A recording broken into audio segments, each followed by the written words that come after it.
Mister বিনের নাম শুনেছ? Mister বিন অক্সফোর্ডের ছাত্র ছিল।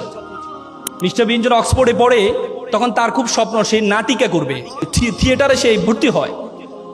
থিয়েটারে ভর্তি হওয়ার পর থিয়েটার তাকে একটা ডায়লগ দেয়, সে ডায়লগটা বলতে পারে না।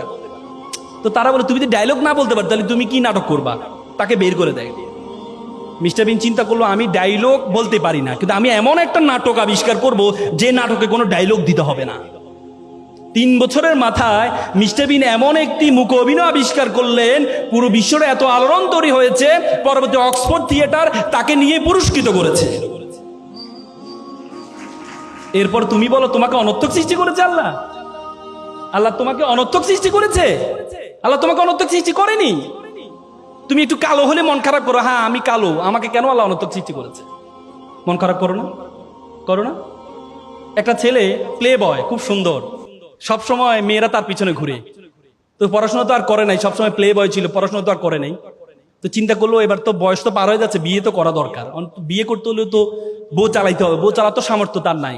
সে চিন্তা করলো এমন একটা মেয়ে বিয়ে করতে হবে যে মেয়ের কি, যে মেয়ে চাকরি করে। তো পরে বন্ধুকে বলে বন্ধু চলো একটা মেয়ে দেখতে যাব। বন্ধু তো ভাবছে যে তার পিছনে সুন্দর সুন্দর মেয়েরা ঘুরে, এমন এক বিশ্ব সুন্দরীকে আজকে দেখতে যাবে, একটা দেখার তো তার খুব শখ। বন্ধু যাওয়ার পর দেখে যে মেয়েটা কালো। বন্ধু মেয়ে তো কালো। যা বেটা, নদীর জল ঘোলা ভালো, জাতের মেয়ে কালো ভালো। বন্ধু একটু পর বন্ধু তো টেডা। যা বেটা, এটা লক্ষ্মী টেডা।